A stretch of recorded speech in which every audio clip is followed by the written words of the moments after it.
വൃന്ദ. ഹരേ കൃഷ്ണ കൃഷ്ണ കൃഷ്ണ ഹരേ ഹരേ, ഹരേ രാമ രാമ രാമ ഹരേ ഹരേ. ഓം നമോ ഭഗവതേ വാസുദേവായ, ഓം നമോ ഭഗവതേ വാസുദേവായ, ഓം നമോ ഭഗവതേ വാസുദേവായ. നിഗമകൽപതരോർഗളിതം ഫലം ശുഖമുഖാത് അമൃതദ്രവ സംയുതം പിബത ഭാഗവതം രസമാലയം മുഹുരഹോ രസികാ ഭുവി ഭാവുകാഃ. നാരായണം നമസ്കൃത്യം നരം ചൈവ നരോത്തമം ദേവീം സരസ്വതീം വ്യാസം തതോ ജയമുദീരയേത്. നഷ്ടപ്രായേഷു ഭദ്രേഷു നിത്യം ഭാഗവത സേവയാ ഭഗവതി ഉത്തമ ശ്ലോകേ ഭക്തിർഭവതി നൈഷ്ഠികീം. കൃഷ്ണായ വാസുദേവായ ദേവകീനന്ദനായ ച നന്ദഗോപകുമാരായ ഗോവിന്ദായ നമോ നമഃ. ഹരേ കൃഷ്ണ. എല്ലാവർക്കും ഒരിക്കൽ കൂടി സ്വാഗതം. ശ്രീമദ് ഭാഗവതം പ്രഥമസ്കന്ധം 3-ാമത്തെ അധ്യായം കഴിഞ്ഞ ദിവസം നമ്മൾ ചർച്ച ചെയ്തിട്ടുണ്ടായിരുന്നു. ഇന്ന് നമ്മൾക്ക് 4-ാമത്തെ അധ്യായം നോക്കാം. 1-ാമത്തെ സ്കന്ധത്തിൽ 4-ാമത്തെ അധ്യായം. 4-ാമത്തെ അധ്യായത്തിന്റെ പേര് ശ്രീ നാരദ ആഗമനം എന്നാണ്. നാരദ മഹർഷി വ്യാസദേവനെ സന്ദർശിക്കുന്നതിനായിട്ട് വരുന്ന ഭാഗം ഈ അധ്യായത്തിലാണ് പറയുന്നത്. ഈ അധ്യായത്തിനാകെ 33 ശ്ലോകങ്ങളാണുള്ളത്. ഈ അധ്യായത്തിൽ എന്തൊക്കെയാണ് വിഷയങ്ങൾ എന്നുള്ള കാര്യം നമുക്കൊന്ന് നോക്കാം. ആദ്യത്തെ 13 ശ്ലോകങ്ങളിൽ 1 മുതൽ 13 വരെയുള്ള ശ്ലോകങ്ങളിൽ ശൗനക മഹർഷി കൂടുതൽ ചോദ്യങ്ങൾ സൂത ഗോസ്വാമിയോട് ചോദിക്കുന്നതാണ് ആദ്യത്തെ ഭാഗം. 1 മുതൽ 13 വരെയുള്ള ശ്ലോകങ്ങൾ. 14 മുതൽ 25 വരെയുള്ള ശ്ലോകങ്ങളിൽ വ്യാസദേവൻ വേദങ്ങളെ വ്യസിക്കുന്നതായിട്ട് പറയും. കലിയുഗത്തിലെ ജനങ്ങൾക്ക് മനസ്സിലാകുന്നതിന് വേണ്ടി വേദങ്ങളെ വ്യത്യസ്ത വിഭാഗങ്ങളായിട്ട് ശ്രീല വ്യാസദേവൻ വിഭജിക്കുന്നു. ആ ഒരു ഭാഗമാണ് 14 മുതൽ 25 വരെയുള്ള ശ്ലോകങ്ങളിൽ പറയുന്നത്. 26 മുതൽ 31 വരെയുള്ള ശ്ലോകങ്ങളിൽ വ്യാസദേവന്റെ അസംതൃപ്തിയെ കുറിച്ചാണ് പറയുന്നത്. വേദങ്ങളെല്ലാം വ്യസിച്ചു, പുരാണങ്ങളെല്ലാം രചിച്ചു, മഹാഭാരതം എഴുതി. എന്നിട്ടും വ്യാസദേവന് പൂർണ്ണമായിട്ടുള്ള സംതൃപ്തി അനുഭവിക്കാൻ സാധിച്ചില്ല. ഉള്ളിൽ നിന്നും ഒരു തൃപ്തി, പൂർണ്ണമായിട്ടുള്ള തൃപ്തി തോന്നുന്നില്ല. എന്തിന്റെ ഒരു കുറവ് അനുഭവപ്പെടുന്നു. പക്ഷെ എന്താണ് കുറവ് എന്ന് വ്യാസദേവന് മനസ്സിലാകുന്നില്ല. ആ ഒരു അസംതൃപ്തി അനുഭവിക്കുന്ന കാര്യമാണ് അവസാനത്തെ ഭാഗത്ത് 26 മുതൽ 31 വരെയുള്ള ശ്ലോകങ്ങളിൽ പറയുന്നത്. അങ്ങനെ വ്യാസദേവൻ തന്റെ ഗുരുവായിട്ടുള്ള നാരദ മഹർഷിയെ ധ്യാനിക്കുന്നു. ആ ധ്യാനിച്ച സമയത്ത് നാരദ മഹർഷി വ്യാസദേവന്റെ അടുത്ത് പ്രത്യക്ഷനാകുന്ന ഭാഗമാണ് അവസാനത്തെ ഭാഗത്ത്. ഈ അധ്യായത്തിന്റെ അവസാനം 32-33 ശ്ലോകങ്ങളിൽ പറയുന്നത്. അപ്പൊ അങ്ങനെയാണ് ഈ അധ്യായത്തിലുള്ള ഭാഗങ്ങൾ നമ്മൾക്ക് കാണാൻ സാധിക്കുന്നത്.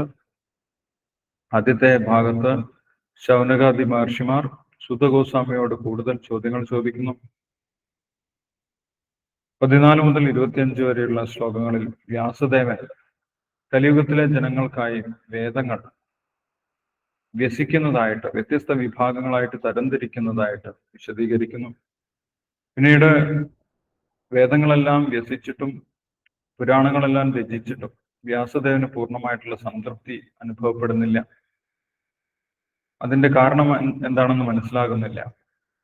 ആ സമയത്ത് അതിന് ഉത്തരം ലഭിക്കുന്നതിനായിട്ട് വേദവ്യാസൻ തന്റെ ഗുരുവിനെ ധ്യാനിക്കുന്നതായിട്ടാണ് 26 മുതൽ 31 വരെയുള്ള ശ്ലോകങ്ങളിൽ വിവരിക്കുന്നത്. അവസാനത്തെ ഭാഗത്ത് 32-33 ശ്ലോകങ്ങളിൽ നാരദ മഹർഷി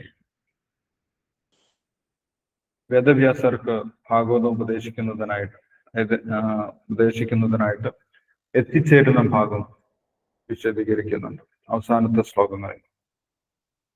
ഇത്രയും കാര്യങ്ങളാണ് നമുക്ക് ഈ അധ്യായത്തിൽ കാണാൻ സാധിക്കുന്നത്.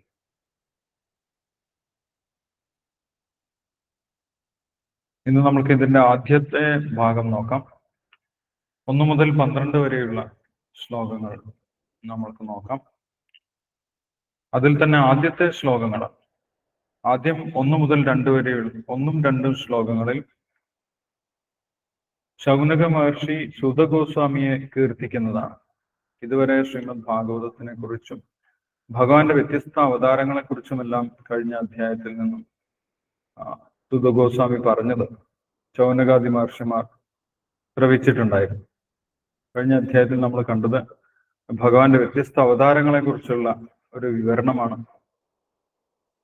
പുരുഷാവതാരങ്ങളെ കുറിച്ചും ഭഗവാന്റെ വിരാട് രൂപത്തിനെ കുറിച്ചും പിന്നീട് ഭഗവാന്റെ വ്യത്യസ്തമായിട്ടുള്ള 22 അവതാരങ്ങളെ കുറിച്ചും സുതഗോസ്വാമി പറഞ്ഞു കൊടുത്തിട്ടുണ്ടായിരുന്നു.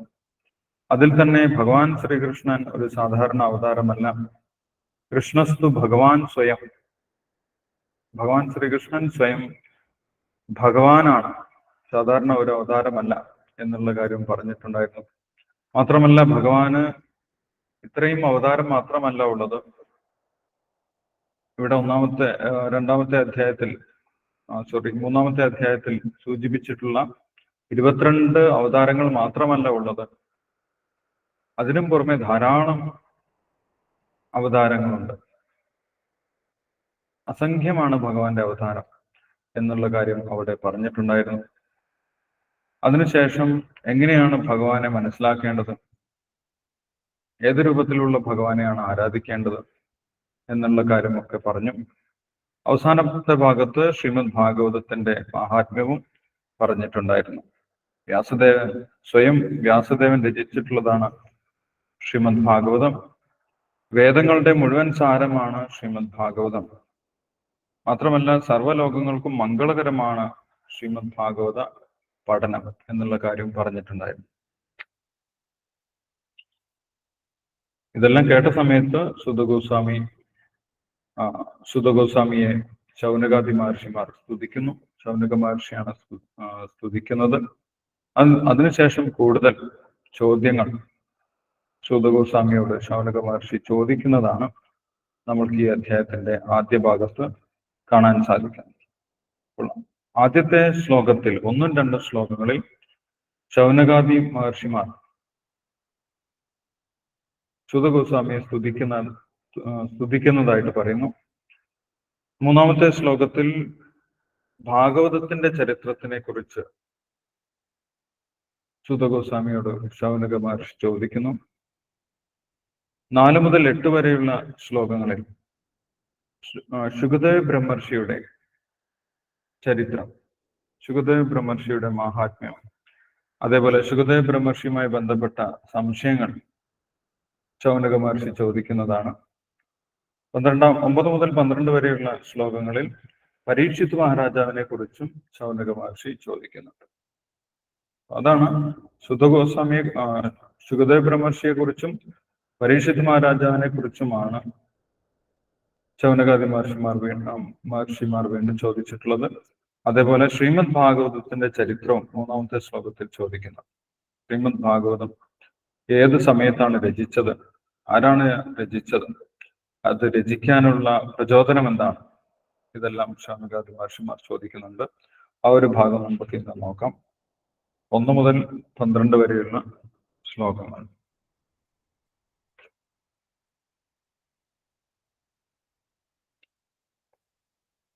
ഒന്നാമത്തെ ശ്ലോകം വ്യാസദേവൻ തന്നെ പറയുന്നതാണ്. ഇതി ബ്രുവാണാം സംസ്തൂയ മുനിനാം ദീർഘസത്രിണാം വൃദ്ധകുലപതി സൂതം ബഹുർഷ ശൗനകോ അബ്രവീത്. ഇത്രയും കേട്ടതിന് ശേഷം കഴിഞ്ഞ അധ്യായത്തിൽ പറഞ്ഞ കാര്യങ്ങളൊക്കെ സുതഗോസ്വാമിയിൽ നിന്നും കേട്ടതിന് ശേഷം ശൗനക മഹർഷി സുതഗോസ്വാമിയെ സ്തുതിച്ചുകൊണ്ട് പറയാൻ ആരംഭിച്ചു എന്നാണ് ഇവിടെ പറയുന്നത്. വ്യാസദേവൻ പറയുന്നതാണ്. എന്താണ് ശൗനക മഹർഷി പറഞ്ഞത് എന്നാണ് 2ാമത്തെ ശ്ലോകത്തിൽ പറയുന്നത്. സൂതസൂതാ മഹാഭാഗം വദനോ വദതാം വര കഥാം ഭാഗവതീം പുണ്യം യഥാഹ ഭഗവാൻ ശുക. സൂതസൂത മഹാഭാഗ, അല്ലേ സൂതഗോസ്വാമി, അങ്ങ് വലിയ ഭാഗ്യവാനാണ്, അങ്ങ് മഹാഭാഗ്യവാനാണ്. വദനോ വദതാം വര, ശ്രീമദ് ഭാഗവതം പറയാൻ സാധിക്കുന്നവരിൽ ശ്രേഷ്ഠനുമാണ് എന്ന് പറയും. ശ്രീമദ് ഭാഗവതം വർണ്ണിക്കുന്നവരിൽ ശ്രേഷ്ഠനാണ്. വദനോ വദതാം വര തഥാ ഭാഗവതീ പുണ്യം യഥാഹ ഭഗവാൻ ശുക. ആ പുണ്യമായിട്ടുള്ള ഭാഗവതം അങ്ങ് പറഞ്ഞു, അങ്ങ് ശുകദേവ് ബ്രഹ്മർഷിയിൽ നിന്നും ശ്രീമദ് ഭാഗവതം ശ്രവിച്ചിട്ടുണ്ടായിരുന്നു. പരീക്ഷിത് മഹാരാജാവിന് ഗംഗാ നദീ തീരത്ത് വെച്ച് ശുകദേവ് ബ്രഹ്മർഷി ഭാഗവതം വർണ്ണിച്ചു കൊടുത്ത സമയത്ത് സൂതഗോസ്വാമിയും അവിടെ ഉണ്ടായിരുന്നു എന്ന് പറഞ്ഞു. ആ സൂതഗോസ്വാമിക്ക് ശുകദേവ് ബ്രഹ്മർഷിയിൽ നിന്നും ശ്രീമദ് ഭാഗവതം ശ്രവിക്കാനുള്ള ഭാഗ്യമുണ്ടായി. ആ ശ്രീമദ് ഭാഗവതം പുണ്യമായിട്ടുള്ള ഭാഗവതം, കഥാം ഭാഗവതീ പുണ്യം, കേൾക്കുന്നത് കൊണ്ട് തന്നെ എല്ലാവിധ പാപങ്ങളും ഇല്ലാതാക്കുന്നത്. അതാണ് ഭാഗവതീം പുണ്യം എന്ന് പറയുന്നത്. മറ്റൊന്നും ചെയ്യേണ്ട ആവശ്യമില്ല, വലിയ തപസ്സൊന്നും ചെയ്യേണ്ട ആവശ്യമില്ല. ശ്രീമദ് ഭാഗവതം വെറുതെ ശ്രവിച്ചാൽ മാത്രം മതി, ശ്രവണം കൊണ്ട് മാത്രം പുണ്യം ലഭിക്കുന്നതാണ്. കഥാം ഭാഗവതീ പുണ്യം യഥാഹ ഭഗവാൻ ശുക. അങ്ങ് ഞങ്ങൾക്കും പറഞ്ഞു തന്നാലും, അങ്ങ് ശുകദേവ് ബ്രഹ്മർഷിയിൽ നിന്നും കേട്ടിട്ടുള്ള ശ്രീമദ് ഭാഗവതം, ഭഗവാൻ ശുകം, ശുകദേവ് ഗോസ്വാമിയിൽ നിന്നും കേട്ടിട്ടുള്ള ശ്രീമദ് ഭാഗവതം അങ്ങ് ഞങ്ങൾക്കും വർണ്ണിച്ചു തന്നാലും എന്നാണ് ശൗനക മഹർഷി സൂത ഗോസ്വാമിയോട് പറയുന്നത്. പിന്നീട് മൂന്നാമത്തെ ശ്ലോകത്തിൽ ഒരു ചോദ്യമാണ്, ശ്രീമദ് ഭാഗവതത്തിനെ കുറിച്ചുള്ള ചോദ്യമാണ് മൂന്നാമത്തെ ശ്ലോകത്തിൽ നമുക്ക് കാണാൻ സാധിക്കുന്നത്. കസ്മിൻ യുഗേ പ്രവൃത്തേയം സ്ഥാനേ വാകേന ഹേതുന കുതഃ സംചോദിത കൃഷ്ണ കൃതവാൻ സംഹിതാം മുനി. ഏത് യുഗത്തിലാണ്, ഏത് കാലഘട്ടത്തിലാണ് ശ്രീമദ് ഭാഗവതം രചിക്കപ്പെട്ടിട്ടുള്ളത്? ഏത് സമയത്താണ് ശ്രീമദ് ഭാഗവതം ഉത്ഭവിച്ചത്, ആരംഭിച്ചത് എന്ന് ചോദിക്കുന്നു. ശ്രീമദ് ഭാഗവതം ആരംഭിച്ചത് ഏത് സമയത്താണ്? സ്ഥാനേ വാകേന ഹേതുന, ഇതിനെ എന്തുകൊണ്ടാണ് സ്വീകരിച്ചത്? ശ്രീമദ് ഭാഗവതത്തിനെ എല്ലാവരും സ്വീകരിച്ചത് എന്തുകൊണ്ടാണ്? കുതഃ സംചോദിത കൃഷ്ണ കൃതവാൻ സംഹിതാമണി. കൃഷ്ണ എന്നിവിടെ പറയുന്നത് വ്യാസദേവനെ കുറിച്ചാണ്. കൃഷ്ണ ദ്വൈപായന വ്യാസൻ. ആ വ്യാസദേവൻ ശ്രീമദ് ഭാഗവതം രചിക്കാനുള്ള കാരണം എന്താണ്? അതിന് പ്രേരകമായിട്ടുള്ളത് എന്താണ്? ആരുടെ പ്രേരണയാലാണ് ശ്രീമദ് ഭാഗവതം വ്യാസദേവൻ രചിച്ചിട്ടുള്ളത് എന്നാണ് ഇവിടെ ചോദിക്കുന്നത്, മൂന്നാമത്തെ ശ്ലോകത്തിൽ ചോദിക്കുന്നത്. ഏത് യുഗത്തിലാണ് ശ്രീമദ് ഭാഗവതം രചിച്ചത്? ശ്രീമദ് ഭാഗവതം സ്വീകരിക്കാനുള്ള കാരണം എന്താണ്? ശ്രീമദ് ഭാഗവതം രചിക്കാനുള്ള പ്രേരണ എന്താണ് എന്നാണ് ഈ ചോദ്യങ്ങളാണ് മൂന്നാമത്തെ ശ്ലോകത്തിൽ ചോദിക്കുന്നത്. പിന്നീട് അടുത്ത ശ്ലോകം മുതൽ ശുകദേവ് ബ്രഹ്മർഷിയെ കുറിച്ചാണ് പറയുന്നത്. വ്യാസദേവന്റെ പുത്രനായിട്ടുള്ള ശുകദേവ് ബ്രഹ്മർഷിയെ കുറിച്ചാണ് പറയുന്നത്. തസ്യ പുത്രോ മഹായോഗി സമദൃക് നിർവികൽപക ഏകാന്തമതിരുന്നിദ്രോ ഗൂഢോ മൂഢ ഇവേയതേ. അദ്ദേഹത്തിന്റെ പുത്രൻ, ശ്രീല വ്യാസദേവന്റെ പുത്രൻ മഹായോഗിയാണ് എന്ന് പറയും. മഹായോഗി, ഏറ്റവും ശ്രേഷ്ഠനായിട്ടുള്ള ഭക്തനാണ് ശുകദേവ് ബ്രഹ്മർഷി. അദ്ദേഹം ജനിച്ചപ്പോൾ തന്നെ മുക്താത്മാവാണ്. അങ്ങനെയുള്ള മഹായോഗിയാണ്, ഒരു സാധാരണ വ്യക്തിയല്ല ശുകദേവ് ബ്രഹ്മർഷി. തസ്യ പുത്രോ മഹായോഗി സമദൃക് നിർവികൽപക. സമദൃക്, എല്ലാവരെയും ഒരേപോലെ കാണുന്ന വ്യക്തിയാണ്. ആർക്കാണ് എല്ലാവരെയും ഒരേപോലെ കാണാൻ സാധിക്കുന്നത്? ആത്മീയ നിലവാരത്തിൽ ഇരിക്കുമ്പോഴാണ് ഒരാൾക്ക് എല്ലാവരെയും ഒരേപോലെ കാണാൻ സാധിക്കുന്നത്, അല്ലെ? പണ്ഡിത സമദർശിന എന്ന് ഭഗവത്ഗീതയിൽ പറയുന്നുണ്ട്. എല്ലാവരിലും ഭഗവാന്റെ അംശമായിട്ടുള്ള ആത്മാവിനെ കാണുന്ന വ്യക്തിക്കാണ് എല്ലാവരെയും ഒരേപോലെ കാണാൻ സാധിക്കുന്നത്. വിദ്യാവിനയസമ്പന്നേ ബ്രാഹ്മണേ കവിഹസ്തിനി ശുനിചൈവ സ്വപാകേച പണ്ഡിത സമദർശിന. വ്യത്യസ്ത ശരീരങ്ങളെ കാണുന്ന ഒരു വ്യക്തിക്ക് എല്ലാവരെയും ഒരേപോലെ കാണാൻ സാധിക്കുകയില്ല. പക്ഷെ എല്ലാ ശരീരത്തിനകത്തും ഭഗവാന്റെ സാന്നിധ്യമുണ്ട്. അതേപോലെ ഭഗവാന്റെ അംശമായിട്ടുള്ള ജീവാത്മാവ് ഇരിക്കുന്നുണ്ട്. അങ്ങനെ കാണാൻ സാധിക്കുന്ന വ്യക്തിക്കാണ് എല്ലാവരെയും ഒരേപോലെ കാണാൻ സാധിക്കുന്നത്. അതേപോലെ കാണുന്ന വ്യക്തിയായിരുന്നു ശുകദേവ് ബ്രഹ്മർഷി എന്നാണ് ഇവിടെ പറയുന്നത്. സമദ്രക്, എല്ലാവരെയും ഒരേപോലെ കാണുന്ന വ്യക്തിയാണ്. നിർവികൽപക, അദ്ദേഹത്തിന് ഭൗതികമായിട്ടുള്ള കാര്യങ്ങളിലൊന്നും യാതൊരു താല്പര്യവും ഉണ്ടായിരുന്നില്ല. ഭൗതിക പ്രവർത്തനങ്ങളിൽ നിന്നൊക്കെ മുക്തനായിട്ടുള്ള വ്യക്തിയായിരുന്നു ശുകദേവ് ബ്രഹ്മർഷി എന്ന് പറയും. നിർവികൽപക ഏകാന്തം അതിൽ ഉന്നിദ്രോ കൂടോ മൂഢ ഇവയതേ. അദ്ദേഹം പൂർണ്ണമായിട്ടും ഭഗവാനെ ധ്യാനിച്ചുകൊണ്ടിരിക്കുന്ന, അല്ലെങ്കിൽ പരമമായിട്ടുള്ള ബ്രഹ്മത്തിനെ ധ്യാനിക്കുന്ന വ്യക്തിയായിരുന്നു. ഉന്നിദ്രോ, എല്ലാവിധ അജ്ഞാനത്തിൽ നിന്നും ഉയർന്നു നിൽക്കുന്ന വ്യക്തിയായിരുന്നു. അജ്ഞാനം ബാധിക്കാത്ത വ്യക്തിയായിരുന്നു ഉന്നിദ്രോ. ഗൂഢോ മൂഢ ഇവേയതേ. പക്ഷെ അദ്ദേഹത്തിന്റെ ജ്ഞാനത്തിനെ കുറിച്ച് പുറമെയുള്ള ആർക്കും അറിയില്ലായിരുന്നു. അദ്ദേഹം ഒരു നിഗൂഢ വ്യക്തിയായിട്ട് ചുറ്റി സഞ്ചരിക്കുകയായിരുന്നു. ഒരു അജ്ഞനായ വ്യക്തിയെ പോലെ അദ്ദേഹം ലോകം മുഴുവൻ ചുറ്റി സഞ്ചരിക്കുന്നതായിട്ട് കാണപ്പെട്ടു. ഗൂഢോ മൂഢ ഇവേയതേ. പുറമെ കാണുന്നവർക്ക് അദ്ദേഹം ഒരു മൂഢനായിരുന്നു, ഒരു ബുദ്ധിയില്ലാത്ത വ്യക്തിയെ പോലെയാണ് അദ്ദേഹത്തിനെ തോന്നിച്ചത് എന്നാണ് പറയുന്നത്. പിന്നീട് ഒരു സാഹചര്യത്തിനെ കുറിച്ച് പറയുന്നുണ്ട്. വ്യാസദേവനും ശുകദേവ് ബ്രഹ്മർഷിയും. വ്യാസദേവൻ ശുകദേവ് ബ്രഹ്മർഷിയെ പിന്തുടരുന്ന സമയത്ത് ജനിച്ച ഉടനെ ശുകദേവ് ബ്രഹ്മർഷി വീട് വിട്ട് ഇറങ്ങിപ്പോയി. അങ്ങനെ വീട് വിട്ട് ഇറങ്ങിപ്പോകുന്ന സമയത്ത് വ്യാസദേവൻ ശുകദേവ് ബ്രഹ്മർഷിയെ വീട്ടിലേക്ക് തിരിച്ചു വിളിക്കുന്നതിനായിട്ട് അദ്ദേഹത്തിനെ പിന്തുടരുന്നു. യാതൊരു വസ്ത്രവും ധരിക്കാതെ പൂർണ്ണ നഗ്നനായിട്ടായിരുന്നു ശുകദേവ് ബ്രഹ്മർഷി സഞ്ചരിക്കുന്നത്. അങ്ങനെയുള്ള വ്യാസദേവനെയും ശുകദേവ് ബ്രഹ്മർഷിയും കണ്ട സമയത്ത് അവിടെ ഒരു നദിക്കരയിൽ സ്നാനം ചെയ്തിരുന്ന, കുളിച്ചുകൊണ്ടിരുന്ന സ്ത്രീകൾ വ്യത്യസ്തമായിട്ടാണ് പെരുമാറിയത്. അത് കണ്ട് വ്യാസദേവൻ ആ സ്ത്രീകളോട് ചോദിക്കുന്നുണ്ട്. ശുകദേവ് ബ്രഹ്മർഷി കടന്നുപോയ സമയത്ത് അവർ യാതൊരു വിധത്തിലും പ്രതികരിച്ചില്ല. അവർക്ക് യാതൊരു ഭാവമാറ്റവും ഉണ്ടായിരുന്നില്ല. പക്ഷെ വ്യാസദേവൻ ആ നദിയുടെ കരയിലൂടെ കടന്നുപോയ സമയത്ത് ആ സ്ത്രീകളെല്ലാം വസ്ത്രമെടുത്ത് ശരീരം മറച്ചു. ഇത് കണ്ട വ്യാസദേവൻ അവരോട് ചോദിക്കുന്നുണ്ട്, ശുകദേവ് ബ്രഹ്മർഷി കടന്നുപോയ സമയത്ത് നിങ്ങളിൽ യാതൊരു ഭാവമാറ്റവും കണ്ടില്ല. പക്ഷെ ഞാൻ വരുന്ന സമയത്ത് എന്തുകൊണ്ടാണ് നിങ്ങൾ പെട്ടെന്ന് പ്രതികരിച്ചത്? അപ്പൊ അതിന് അവർ മറുപടി നൽകുന്നുണ്ട്. ശുകദേവ് ബ്രഹ്മർഷി സ്ത്രീ പുരുഷ വ്യത്യാസം ഇല്ലാത്ത ഉന്നത യോഗിയായിരുന്നു.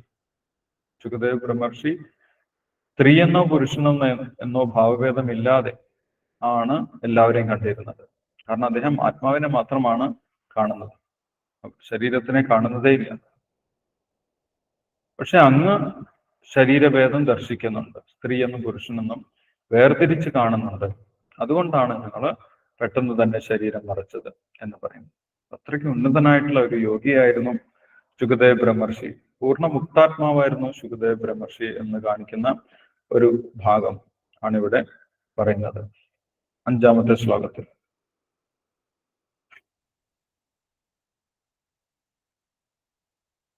അങ്ങനെയുള്ള ശുകദേവ് ബ്രഹ്മർഷി വ്യത്യസ്ത രാജ്യങ്ങളിലൂടെ ചുറ്റി സഞ്ചരിച്ച അവസാനം ഹസ്തിനപുരത്തിന് സമീപത്ത് എത്തിച്ചേർന്നു എന്നാണ് പറയുന്നത്.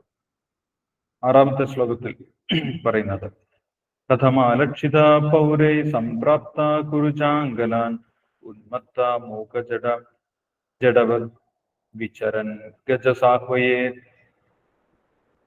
അദ്ദേഹം ഇങ്ങനെ ഒരു മൂഢനെ പോലെ ചുറ്റി സഞ്ചരിക്കുകയാണ്, ഒരു അജ്ഞാനിയെ പോലെ ചുറ്റി സഞ്ചരിക്കുകയാണ്. ആളുകൾക്ക് അദ്ദേഹത്തിന്റെ മഹാത്മ്യമൊന്നും മനസ്സിലാക്കാൻ സാധിച്ചിരുന്നില്ല. സാധാരണഗതിയിൽ ഒരാളുടെ മഹാത്മ്യം നമ്മൾ എങ്ങനെയാണ് മനസ്സിലാക്കുന്നത്? അദ്ദേഹത്തിന്റെ വസ്ത്രധാരണ ശൈലി ഒക്കെ നോക്കിയിട്ടാണ് സാധാരണ ജനങ്ങൾ ഒരു വ്യക്തിയെ ഉയർന്ന വ്യക്തിയാണോ താഴ്ന്ന വ്യക്തിയാണോ എന്നൊക്കെ തിരിച്ചറിയുന്നത്. അല്ലെ, മോശമായിട്ടുള്ള വസ്ത്രമാണ് ധരിച്ചിട്ടുള്ളതെങ്കിൽ ഈ പറഞ്ഞ വസ്ത്രം ധരിച്ച ഒരാളെ ആരും ബഹുമാനിക്കുകയില്ല. അദ്ദേഹം ഒരു അജ്ഞാനിയാണ് അല്ലെങ്കിൽ ഒരു ഭ്രാന്തനാണ് എന്നൊക്കെ കണക്കാക്കും. നല്ല രീതിയിൽ വസ്ത്രം ധരിച്ചു കഴിഞ്ഞാൽ ഇദ്ദേഹം നല്ലൊരു വ്യക്തിയാണ് എന്നാണ് സാധാരണ ജനങ്ങൾ കണക്കാക്കുന്നത്.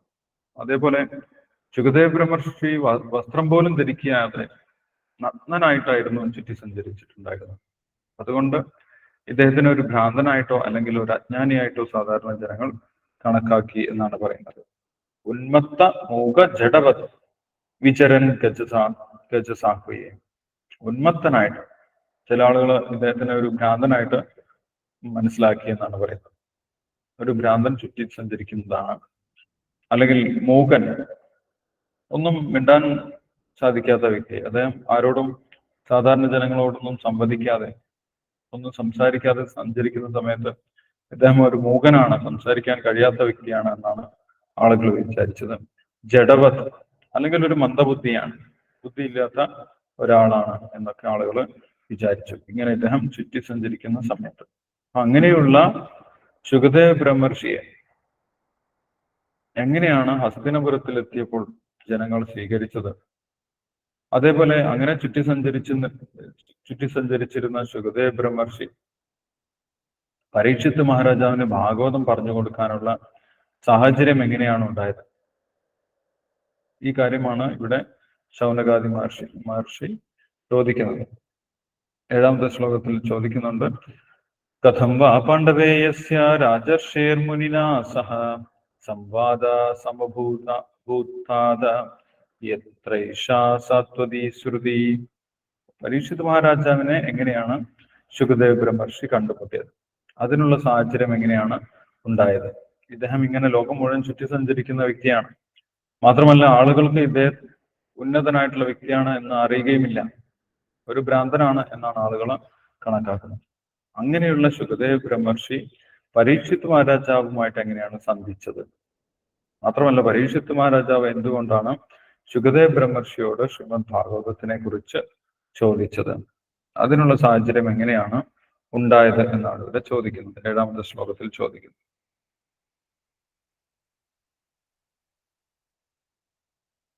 8ാമത്തെ ശ്ലോകത്തിൽ ശുകദേവ് ബ്രഹ്മർഷിയുടെ ഒരു പ്രത്യേക സ്വഭാവത്തിനെ കുറിച്ച് പറയുന്നുണ്ട്. ശുകദേവ് ബ്രഹ്മർഷി ആരോടും യാതൊരു അറ്റാച്ച്മെന്റും ഇല്ലാത്ത വ്യക്തിയാണ്, യാതൊരു അടുപ്പവും ഇല്ലാത്ത വ്യക്തിയാണ്. അദ്ദേഹം ഓരോ സ്ഥലത്തും വളരെ കുറച്ച് സമയം മാത്രമാണ് നിൽക്കുന്നത്. എത്ര സമയമാണ് എന്നിവിടെ പറയുന്നുണ്ട്. സഗോദോഹന മാത്രം ഹി ഗൃഹേഷു ഗൃഹമേധിനാം അപേക്ഷതേ മഹാഭാഗ കുർവസ്തദാശ്രമം. എവിടെയും സ്ഥിരമായിട്ട് ശുകദേവ് ബ്രഹ്മർഷി താമസിക്കുന്നില്ല. ഒരു വീടിന്റെ മുറ്റത്ത് ഒരു പശുവിനെ കറക്കുന്ന സമയം മാത്രമേ ശുകദേവ് ബ്രഹ്മർഷി നിൽക്കുകയുള്ളൂ എന്നാണ് പറയുന്നത്. അതാണ് ഇവിടെ പറഞ്ഞത്. ഗോദോഹന മാത്രം ഹി. ഗോദോഹനം എന്ന് പറഞ്ഞാൽ പശുവിനെ കറക്കുക എന്നാണ്. ഗോദോഹന മാത്രം എന്ന് പറഞ്ഞു കഴിഞ്ഞാൽ പശുവിനെ കറക്കുന്നതിനുള്ള സമയം. അത്ര സമയം മാത്രമേ ശുകദേവ് ബ്രഹ്മർഷി ഒരു സ്ഥലത്ത്, ഒരു വീടിന്റെ മുറ്റത്ത് നിൽക്കുകയുള്ളൂ. അത് എന്തിനു വേണ്ടിയിട്ടാണ്? അവർക്ക്, ആ ഗൃഹത്തിലുള്ളവർക്ക് ഭഗവാനെ കുറിച്ചുള്ള ഓർമ്മ വരുന്നതിന് വേണ്ടിയിട്ടാണ്. ശുകദേവ് ബ്രഹ്മർഷിയെ കാണുന്ന സമയത്ത് അവർക്ക് സ്വാഭാവികമായിട്ടും ഭഗവാനെ കുറിച്ചുള്ള ഓർമ്മയുണ്ടാവും. മാത്രമല്ല ആ ശുകദേവ് ബ്രഹ്മർഷിയുടെ സാന്നിധ്യം കൊണ്ട് തന്നെ അവരുടെ പാപങ്ങളെല്ലാം ഇല്ലാതായിത്തീരും. അത്രയ്ക്കും ഉന്നതനായിട്ടുള്ള ഭക്തനാണ് ശുകദേവ് ബ്രഹ്മർഷി.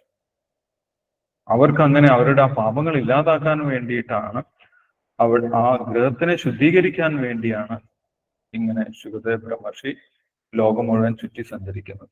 അവരോടുള്ള കാരുണ്യം കൊണ്ടാണ് ശുകദേവ് ബ്രഹ്മർഷി ഇങ്ങനെ ഓരോ വീടുകളിലും കയറി അവിടെ നിന്ന് എന്തെങ്കിലും ഭിക്ഷ ചോദിക്കുന്നു. ഒരു പാൽ കറക്കുന്ന, ഒരു പശുവിനെ കറക്കുന്ന സമയം മാത്രമേ അവിടെ നിൽക്കൂ. ആ സമയം കൊണ്ട് എന്തെങ്കിലും ഭിക്ഷ ലഭിച്ചു കഴിഞ്ഞാൽ അത് സ്വീകരിക്കും, അല്ലെങ്കിൽ സ്വീകരിക്കാതെ തിരിച്ചു പോകും. അതാണ് ശുകദേവ് ബ്രഹ്മർഷിയുടെ പ്രത്യേകത എന്ന് പറയുന്നത്. അപ്പൊ അങ്ങനെയുള്ള ശുകദേവ് ബ്രഹ്മർഷി എങ്ങനെയാണ് 7 ദിവസം ഇരുന്ന് പരീക്ഷിത്ത് മഹാരാജാവിന് ഭാഗവതം മുഴുവൻ പറഞ്ഞു കൊടുത്തത്? അതിനുള്ള സാഹചര്യം എന്താണ്? അതാണ് ശൗനകാദി മഹർഷിക്ക് അറിയേണ്ടത്. ശൗനക മഹർഷിക്ക് അറിയേണ്ടത്. പിന്നീട് 9ാമത്തെ ശ്ലോകം മുതൽ ശൗനക മഹർഷി ചോദിക്കുന്നത് പരീക്ഷിത്ത് മഹാരാജാവിനെ കുറിച്ചാണ്. ഇവര് രണ്ടുപേരും മഹാഭാഗവതന്മാരാണ്. രണ്ടുപേരും, ശുകദേവ് ബ്രഹ്മർഷി ആണെങ്കിലും പരീക്ഷിത്ത് മഹാരാജാവാണെങ്കിലും വലിയ ഭക്തന്മാരാണ്, ഉന്നതരായിട്ടുള്ള ഭക്തന്മാരാണ്. അവര് ഉന്നത ഭക്തന്മാരായതുകൊണ്ടാണ് അവരുടെ വിശദീകരണം, അവരുടെ കർമ്മങ്ങളെ കുറിച്ചും അവരുടെ ജനനത്തിനെ കുറിച്ചും അവരുടെ കർമ്മങ്ങളുടെ പ്രത്യേകതകളെ കുറിച്ചൊക്കെ ശുകദേവ് ബ്രഹ്മർഷിയോട് സൂതഗോസ്വാമിയോട് ചോദിക്കുന്നു. കാരണം ഭഗവാന്റെ ജന്മകർമ്മങ്ങളെ കുറിച്ച് അറിയുന്നത് പോലെ തന്നെ പ്രാധാന്യമുള്ളതാണ്, അല്ലെങ്കിൽ നമ്മളെ ശുദ്ധീകരിക്കുന്നതാണ് ഭഗവാന്റെ ഉത്തമ ഭക്തന്മാരുടെ ചരിത്രം. ഭഗവാന്റെ ദിവ്യമായിട്ടുള്ള കർമ്മങ്ങളെ കുറിച്ച് കേട്ട് കഴിഞ്ഞാൽ തന്നെ നമ്മുടെ എല്ലാവിധ പാപങ്ങളും ഇല്ലാതാകും എന്ന് ഭഗവത്ഗീതയിൽ ഭഗവാൻ പറയുന്നു. ജന്മകർമ്മചമേ ദിവ്യം ഏവം യോ വേത്തി തത്വതഃ തിക്വാ ദേഹം പുനർജന്മനൈതി. പിന്നീട് യാതൊരു കർമ്മവും ഇല്ലാത്തത് കൊണ്ട് പിന്നെ പുനർജന്മം എടുക്കേണ്ട ആവശ്യമില്ല ഭഗവാനെ കുറിച്ച് കേട്ട് കഴിഞ്ഞാൽ. അതേപോലെ തന്നെയാണ് ഭഗവാന്റെ ഉത്തമരായിട്ടുള്ള ഭക്തന്മാരെ കുറിച്ച് കേൾക്കുന്നത്. അതും നമ്മുടെ ജീവിതത്തിനെ പവിത്രീകരിക്കുന്നതാണ്. അതുകൊണ്ട് പരീക്ഷിത് മഹാരാജാവിന്റെ ചരിത്രത്തിനെ കുറിച്ചും ഇവിടെ ശൗനകാദി മഹർഷിമാർ സൂതഗോസ്വാമിയോട് ചോദിക്കുന്നുണ്ട്. 9ാമത്തെ ശ്ലോകത്തിൽ പരീക്ഷിത് മഹാരാജാവിനെ കുറിച്ച് വിശദമായിട്ട് പറഞ്ഞു തരണമെന്നാണ് ചോദിക്കുന്നത്. അഭിമന്യു സുതം സൂത പ്രാഹുർഭാഗവതോത്തമം തസ്യ ജന്മം മഹാശ്ചര്യം കർമാണി ച ഗൃണീഹിന. അഭിമന്യുസുതം സൂത. അഭിമന്യുസുതൻ പരീക്ഷിത് മഹാരാജ, അർജുന്റെ പുത്രനായിട്ടുള്ള അഭിമന്യുവിന്റെ പുത്രനാണ് പരീക്ഷിത് മഹാരാജാവ്. ആ പരീക്ഷിത് മഹാരാജാവിന്റെ ജന്മം, സസ്യജന്മം മഹാശ്ചര്യം, അദ്ദേഹത്തിന്റെ ജന്മവും വളരെ അത്ഭുതകരമായിട്ടുള്ള ഒരു ജന്മമാണ്. അല്ലെ, ചെറുപ്പത്തിൽ തന്നെ ഗർഭാവസ്ഥയിൽ ഇരിക്കുമ്പോൾ തന്നെ ഭഗവാനാൽ സംരക്ഷിക്കപ്പെട്ട വ്യക്തിയാണ് പരീക്ഷിത് മഹാരാജാവ്. അദ്ദേഹം ആര് തന്നെയാണ്? പ്രാഹുർ ഭാഗവതോത്തമ. അദ്ദേഹം ഉത്തമനായിട്ടുള്ള ഭഗവത് ഭക്തനാണ്, ഭഗവാന്റെ ഭക്തനാണ്. ചെറുപ്പത്തിൽ തന്നെ ഭഗവാനാൽ സംരക്ഷിക്കപ്പെട്ട വ്യക്തിയാണ്. അതുകൊണ്ട് പരീക്ഷിത് മഹാരാജാവിന്റെ പേര് വിഷ്ണുരാധൻ എന്നാണ്. വിഷ്ണുവിനാൽ സംരക്ഷിക്കപ്പെട്ടവനാണ് പരീക്ഷിത് മഹാരാജാവ്.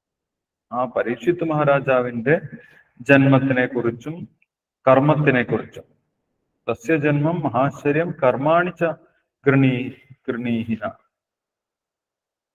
ദയവായിട്ട് പറഞ്ഞു തന്നാലും എന്നാണ് പറയുന്നത്. പരീക്ഷിത് മഹാരാജാവിന്റെ ജന്മത്തിനെ കുറിച്ചും അദ്ദേഹത്തിന്റെ വ്യത്യസ്തമായിട്ടുള്ള കർമ്മങ്ങളെ കുറിച്ചും ഞങ്ങൾക്ക് കേൾക്കാൻ താല്പര്യമുണ്ട്. കാരണം അദ്ദേഹം ആരാണ്?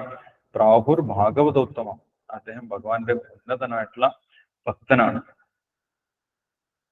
അത് വിശദമായിട്ട് പറഞ്ഞു തന്നാലും എന്നാണ് ഇവിടെ 9ാമത്തെ ശ്ലോകത്തിൽ പറയുന്നത്. പരീക്ഷിത് മഹാരാജാവിനെ കുറിച്ചാണ് 9ാമത്തെ ശ്ലോകത്തിൽ ചോദിക്കുന്നത്.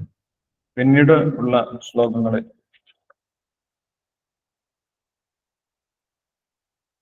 11ാമത്തെ ശ്ലോകം വരെ, 11ഉം 12ഉം ശ്ലോകം വരെ പരീക്ഷിത് മഹാരാജാവിനെ കുറിച്ച് തന്നെയാണ് വിശദമായിട്ട് ചോദിക്കുന്നത്. ആ പരീക്ഷിത് മഹാരാജാവിനെ കുറിച്ച് പറയുന്നുണ്ട് 10ാമത്തെ ശ്ലോകത്തിൽ. സസമ്രാട് കസ്യ വാഹേതോ പാണ്ഡൂനാം മാനവർദ്ധന പ്രായോപവിഷ്ടോ ഗംഗായാം അനാദൃത്യാതിരാശ്രിയം. ആ പരീക്ഷിത് മഹാരാജാവിന്റെ അവസ്ഥയെ കുറിച്ച് പറയുകയാണ്.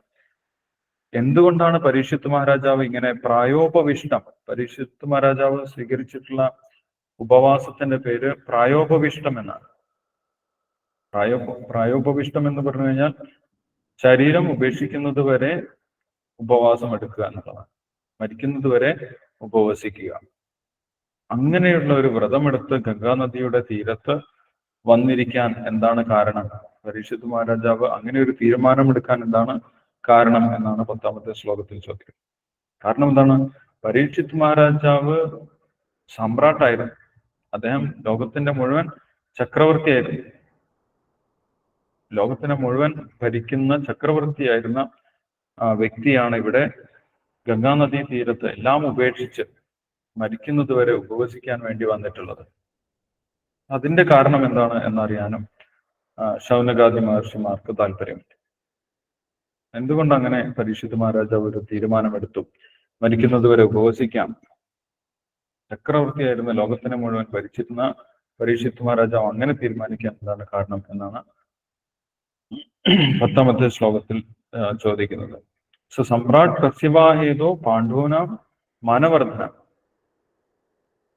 അവര് പാണ്ഡുവംശത്തിന്റെ കീർത്തി ഉയർത്തുന്ന വ്യക്തിയായിരുന്നു പരീക്ഷിത് മഹാരാജാവ് എന്ന് പറയും. പാണ്ഡവരെ പോലെ തന്നെ കീർത്തിമാനായിരുന്നു പരീക്ഷിത് മഹാരാജാവ്. ആ പാണ്ഡവ വംശത്തിന്റെ യശസ് ഉയർത്തിപ്പിടിച്ചിരുന്ന വ്യക്തിയായിരുന്നു പരീക്ഷിത് മഹാരാജാവ്. അങ്ങനെ എല്ലാവിധ ഐശ്വര്യങ്ങളോടും കൂടി രാജ്യം ഭരിച്ചിരുന്ന പരീക്ഷിത് മഹാരാജാവ് എന്തുകൊണ്ടാണ് രാജ്യവും തന്റെ സ്വത്തും സമ്പത്തും അധികാരവും എല്ലാം ഉപേക്ഷിച്ച് ഗംഗാ നദീ തീരത്ത് പ്രായോപവിഷ്ടം സ്വീകരിച്ച് വന്നിരുന്നിട്ടുള്ളത്? അത് അറിയുന്നതിന് വേണ്ടി ശൗനകാദി മഹർഷിമാർക്ക് താല്പര്യമുണ്ട്. അതാണ് ഇവിടെ ചോദിക്കുന്നത്. പിന്നെ പരീക്ഷിത് മഹാരാജാവിന്റെ കീർത്തിയെക്കുറിച്ചും അദ്ദേഹത്തിന്റെ ശക്തിയെക്കുറിച്ചും അടുത്ത ശ്ലോകത്തിൽ 11ാമത്തെ ശ്ലോകത്തിൽ പറയുന്നുണ്ട്. നമന്ദിയത്പാദനികേതമാത്മനം ശിവായ ഹാനിയ ധനാനി ശത്രവ കഥം സവീരാ ശ്രിയമംഗദുസ്ത്യജാം യുവൈഷതോ സൃഷ്ടുമഹോ സഹാസുഭീ. പരീക്ഷിത് മഹാരാജാവിന് ഒന്നും ഇല്ലാത്തതായിട്ടുണ്ടായിരുന്നില്ല, എല്ലാവിധ സൗകര്യങ്ങളും ഉണ്ടായിരുന്നു. നമന്തിയത്പാദ നികേതമാത്മന, പരീക്ഷിത് മഹാരാജാവിന്റെ ശത്രുക്കളായിരുന്നവർ പോലും അദ്ദേഹത്തിന്റെ ആ കീർത്തി കൊണ്ട് അദ്ദേഹത്തിനെ വന്ന് നമസ്കരിക്കാറുണ്ടായിരുന്നു. അവരുടെ കരം കൊടുക്കാൻ തയ്യാറായി അവർ പരീക്ഷിത് മഹാരാജാവിന്റെ മുന്നിൽ വന്ന് നമസ്കരിക്കാറുണ്ടായി. അത്രയ്ക്കും കീർത്തിമാനായിരുന്നു പരീക്ഷിത് മഹാരാജാവ് എന്ന് പറയുന്നത്. ശിവായ ഹാനിയ ധനാനി ശത്ര, അവരുടെ എല്ലാവിധ സമ്പത്തും അവര് പരീക്ഷിത് മഹാരാജാവിന് അടിയേറെ വെച്ചിട്ടുണ്ടായിരുന്നു. അങ്ങനെയുള്ള ഒരു വീരനായിട്ടുള്ള രാജാവായിരുന്നു പരീക്ഷിത് മഹാരാജാവ് എന്ന് പറയും. മാത്രമല്ല അദ്ദേഹത്തിന് പ്രായമായിട്ടും ഉണ്ടായിരുന്നില്ല. രാജ്യം ഉപേക്ഷിക്കുന്നതിനുള്ള പ്രായമൊന്നും പരീക്ഷിത് മഹാരാജാവിനായിട്ടുണ്ടായിരുന്നില്ല. ഇവിടെ പറയുന്നു അദ്ദേഹം ഒരു യുവാവായിരുന്നു. യുവൈഷതോൽ സൃഷ്ടു മഹോ സഹാസുഭി, യുവാവായിരുന്ന സമയത്ത്, പൂർണ്ണ യൗവനത്തിലിരിക്കുന്ന സമയത്താണ് അദ്ദേഹം ഇങ്ങനെ രാജ്യവും തന്റെ സമ്പത്തും എല്ലാം ഉപേക്ഷിക്കുന്നത്. തന്റെ അധികാരവും കൊട്ടാരവും ജീവൻ പോലും ഉപേക്ഷിക്കാൻ അദ്ദേഹം തയ്യാറായി.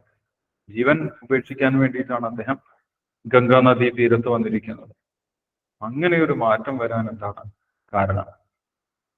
ലോകത്തിനെ മുഴുവൻ അടക്കി ഭരിച്ചിരുന്ന ശക്തിമാനായിട്ടുള്ള മഹാശക്തനായിട്ടുള്ള രാജാവായിരുന്നു പരീക്ഷിത്. അങ്ങനെയുള്ള ഒരു രാജാവ് ജീവൻ പോലും ഉപേക്ഷിക്കാൻ തയ്യാറായി. തന്റെ ബന്ധുക്കളെയും കുടുംബക്കാരെയും കൊട്ടാരത്തിനെയും സമ്പത്തിനെയും അധികാരത്തിനെയും എല്ലാം ഉപേക്ഷിച്ച് ഇങ്ങനെ ജീവൻ പോലും ഉപേക്ഷിക്കാൻ തയ്യാറായി വന്നിരുന്നതിന്റെ കാരണം എന്താണ്? അതിനുണ്ടായ സാഹചര്യം എന്താണ്? അത് വിശദമായിട്ട് അറിയാൻ വേണ്ടിയിട്ടാണ് ശൗനക മഹർഷി ചോദിക്കുന്നത്.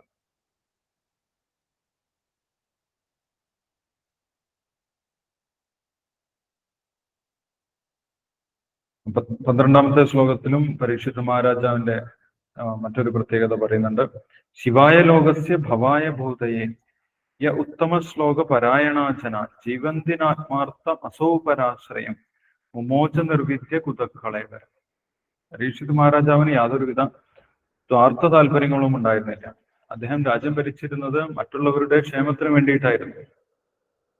പരക്ഷേമാർത്ഥമായിട്ടാണ് അദ്ദേഹം രാജ്യം ഭരിച്ചിരുന്നത്. ശിവായ ലോകസ്യ ഭവായ ഭൂതയെ, എല്ലാ ജീവജാലങ്ങളുടെയും പുരോഗതിക്ക് വേണ്ടിയിട്ടും ക്ഷേമത്തിന് വേണ്ടിയിട്ടും സന്തോഷത്തിന് വേണ്ടിയുമായിരുന്നു അദ്ദേഹം രാജ്യം ഭരിച്ചിരുന്നത്.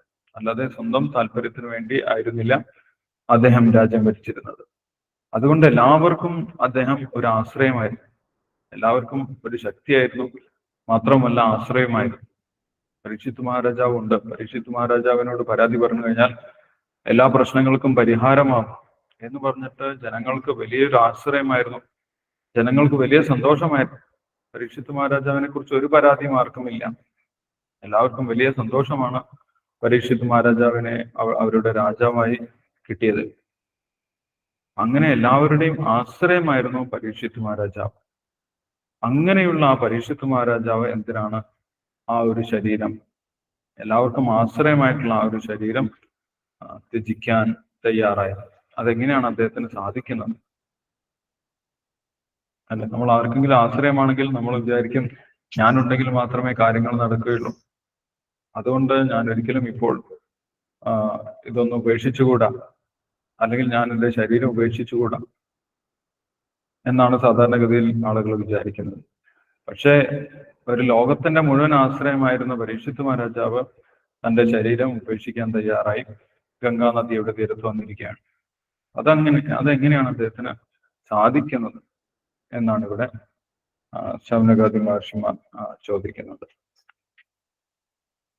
ശൗനക മഹർഷിയാണ് ചോദിക്കുന്നത്. അദ്ദേഹം എല്ലാ മഹർഷിമാരുടെയും പ്രതിനിധിയായിട്ടാണ് ചോദിക്കുന്നത്. ആ ശൗനക മഹർഷിയെ കുറിച്ചും ആദ്യത്തെ ശ്ലോകത്തിൽ വേദവ്യാസൻ പറയുന്നുണ്ട്. ശൗനക മഹർഷിയുടെ പ്രത്യേകത ഒന്നാമത്തെ ശ്ലോകത്തിൽ നമുക്ക് കാണാൻ സാധിക്കും. വൃദ്ധ കുലപതി സൂതം ബൃഹത് ശൗനകോ അബ്രവീത്. അദ്ദേഹം ആ മുനിമാരുടെ കൂട്ടത്തെ ഏറ്റവും വൃദ്ധനായിട്ടുള്ള വ്യക്തിയായിരുന്നു. മാത്രമല്ല അദ്ദേഹം പണ്ഡിതനുമായിരുന്നു എന്ന് പറയും. ബഹുഹൃഷ എന്ന് പറയും. ബഹുഹൃഷ എന്ന് പറഞ്ഞു കഴിഞ്ഞാൽ അദ്ദേഹം പണ്ഡിതനായിരുന്നു. ആയിരക്കണക്കിന് മഹർഷിമാർ കൂടിയിരുന്ന ആ അവസരത്തിൽ അതിലേറ്റവും മുതിർന്ന വ്യക്തിയായിരുന്നു, അഗ്രജനായിരുന്നു, വൃദ്ധനായിരുന്നു ശൗനക മഹർഷി എന്ന് പറയും. അതുകൊണ്ടാണ് അദ്ദേഹം ആ മഹർഷിമാരുടെയൊക്കെ പ്രതിനിധിയായിട്ട് മാറിയത്. അതുകൊണ്ട് ചോദ്യങ്ങൾ ചോദിക്കുന്നത് ശൗനക മഹർഷിയാണ്. എല്ലാ മഹർഷിമാർക്കും വേണ്ടി സുതഗോസ്വാമിയോട് ചോദ്യങ്ങൾ ചോദിച്ചിട്ടുണ്ടായിരുന്നത് ശൗനക മഹർഷിയാണ്. അദ്ദേഹം വൃദ്ധനും പണ്ഡിതനുമായിരുന്നു എന്ന് പറയുന്നുണ്ട്. അപ്പോൾ ശൗനക മഹർഷി ഇവിടെ പ്രധാനമായിട്ടും 3 ചോദ്യങ്ങൾ ചോദിച്ചതായിട്ട് നമ്മൾക്ക് കാണാൻ സാധിക്കും. ഇതുവരെയുള്ള ശ്ലോകങ്ങളിൽ പ്രധാനമായിട്ടും 3 ശ്ലോകങ്ങളാണ് ശൗനക മഹർഷി ചോദിച്ചത്. ഒന്നാമത്തെ അധ്യായത്തിൽ 6 ശ്ലോകങ്ങൾ ചോദിച്ചതായിട്ട് നമ്മൾ കണ്ടിട്ടുണ്ടായിരുന്നു. 6 ശ്ലോകങ്ങൾക്കും ഉത്തരം സൂതഗോസ്വാമി കൊടുത്തു കഴിഞ്ഞു. പിന്നീട് കൂടുതൽ ചോദ്യങ്ങളാണ് ഈ അധ്യായത്തിൽ ശൗനക മഹർഷി ചോദിച്ചിട്ടുള്ളത്. 3 ചോദ്യങ്ങളാണ് പ്രധാനമായിട്ടും ശൗനക മഹർഷി ഇതുവരെ നമ്മൾ വായിച്ചതിൽ ചോദിച്ചിട്ടുള്ളത്. ഏതൊക്കെയാണ് 3 ചോദ്യങ്ങൾ എന്ന് മനസ്സിലായോ? ഹരേ കൃഷ്ണ. ശ്രീമദ് ഭാഗവതം ഏത് സമയത്താണ് ഉത്ഭവിച്ചത്? ഒന്നാമത്തെ ചോദ്യം. രണ്ടാമത്തത്, എന്തുകൊണ്ടാണ് ഇതിനെ സ്വീകരിച്ചത്?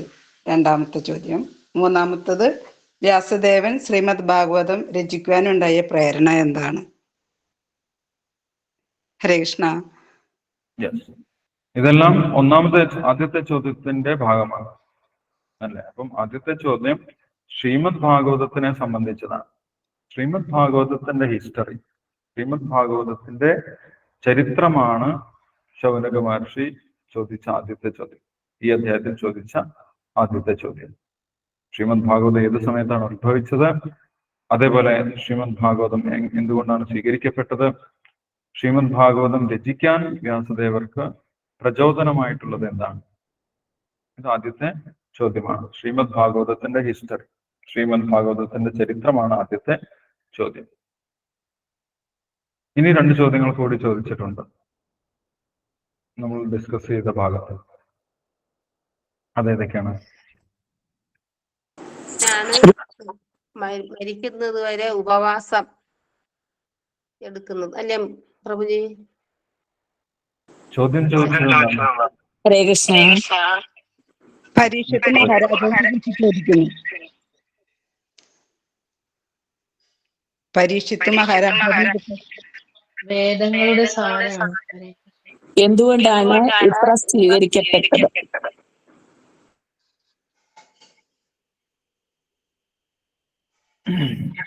ഉപവസിക്കാൻ തീരുമാനിച്ച് ഗംഗാനദി തീരത്ത് വന്നിരുന്നതിനാണ്.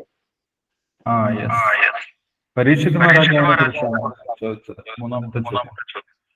എന്താണ് പരീക്ഷിത് മഹാരാജാവ് ഉപവസിക്കാൻ തീരുമാനിച്ച് ഗംഗാനദി തീരത്ത് വന്നിരുന്നത് എന്തിനാണ് അല്ലേ പ്രഭു? അതല്ലേ ചോദ്യം? പരീക്ഷിത് മഹാരാജാവിന്റെ ജന്മത്തിനെ കുറിച്ചും അദ്ദേഹത്തിന്റെ കർമ്മങ്ങളെ കുറിച്ചും ആണ് മൂന്നാമത്തെ ചോദ്യം. ഹരേഷ്ണ പ്രഭുജി ക്ലിയർ ആവണില്ല.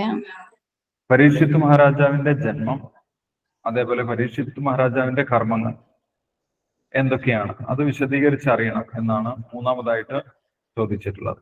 പരീക്ഷിത് മഹാരാജാവിന്റെ ജന്മവും പരീക്ഷിത് മഹാരാജാവിന്റെ കർമ്മങ്ങളെ കുറിച്ചും വിശദീകരിച്ച് പറയുക, അതാണ് മൂന്നാമതായിട്ട് ചോദിച്ചിട്ടുള്ളത്. അതിന് മുന്നേ വേറൊരു ചോദ്യം കൂടി ഉണ്ടായിരുന്നു. രണ്ടാമത്തെ ചോദ്യം.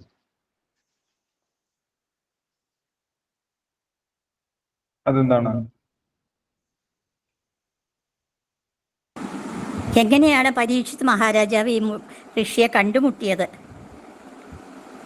എങ്ങനെയാണ് ഇത് ഭാഗവതം അദ്ദേഹത്തെ കൊണ്ട് ചൊല്ലിക്കാൻ ഇടയായത്? യെസ്, അത് ആരെ സംബന്ധിച്ച ചോദ്യമാണ്? അത് ശൗനകാദി മഹർഷിമാര് അല്ലേ? യെസ്, അത് ശുഗദേവ ബ്രഹ്മർഷിയെ കുറിച്ചുള്ള ചോദ്യമാണ്. ഓ യെസ്, ശുഗദേവ ബ്രഹ്മർഷിയെ കുറിച്ചാണ് ചോദിക്കുന്നത്. രണ്ടാമത്തെ ചോദ്യം ശുഗദേവ ബ്രഹ്മർഷിയെ കുറിച്ചാണ്. Okay okay. ഇങ്ങനെ ലോകം മുഴുവൻ ചുറ്റി സഞ്ചരിക്കുന്ന ശുഗദേവ് ബ്രഹ്മർഷി എങ്ങനെയാണ് ശ്രീമദ് ഭാഗവതം വിവരിക്കാനിടയായത്? ഓക്കെ. ശുഗദേവ് ബ്രഹ്മർഷിയെ കുറിച്ച് കൂടുതൽ അറിയാൻ ശൗനകാദി മഹർഷിമാർക്ക് താല്പര്യമുണ്ട്. ആദ്യത്തെ ചോദ്യം ഭാഗവതത്തിനെ ഭാഗവതം രചിക്കാനുള്ള പ്രേരണ, ഭാഗവതത്തിന്റെ മറ്റു പ്രത്യേകതകൾ, അത് ഒന്നാമത്തെ ചോദ്യം. രണ്ടാമതായിട്ട് ചോദിക്കുന്നത് ശുഗദേവ് ബ്രഹ്മർഷിയെ കുറിച്ചാണ്. ശുഗദേവ് ബ്രഹ്മർഷിയെ കുറിച്ച് ചോദിക്കുന്നു. മൂന്നാമത്തെ ചോദ്യം പരീക്ഷിത് മഹാരാജാവിനെ കുറിച്ചാണ്. പരീക്ഷിത് മഹാരാജാവിന്റെ ജന്മം, പരീക്ഷിത് മഹാരാജാവിന്റെ കർമ്മങ്ങൾ, ഇതൊക്കെ അത്ഭുതകരമാണ്. കാരണം ഇവർ രണ്ടുപേരും ഭഗവാന്റെ ഉത്തമ ഭക്തന്മാർ, മഹാഭാഗവതന്മാരാണ് എന്നാണ് ഇവരെ കുറിച്ച് പറയുന്നത്. പരീക്ഷിത് മഹാരാജാവാണെങ്കിലും ശുഗദേവ് ബ്രഹ്മർഷിയാണെങ്കിലും അവരെ കുറിച്ച് അറിയാൻ താല്പര്യമുണ്ട് എന്നാണ് പറയുന്നത്. മൂന്ന് ചോദ്യങ്ങൾ ഇവിടെ ചോദിച്ചിട്ടുള്ളത്. ഒന്ന് ഭാഗവതത്തിനെ കുറിച്ചും, രണ്ടാമത് ശുഗദേവ് ബ്രഹ്മർഷിയെ കുറിച്ചും, മൂന്നാമത് പരീക്ഷിത് മഹാരാജാവിനെ കുറിച്ചുമാണ്. അതിന്റെ ഉത്തരമാണ് ഇനി നമുക്ക് അടുത്ത അധ്യായം മുതൽ കിട്ടാൻ പോകുന്നത്.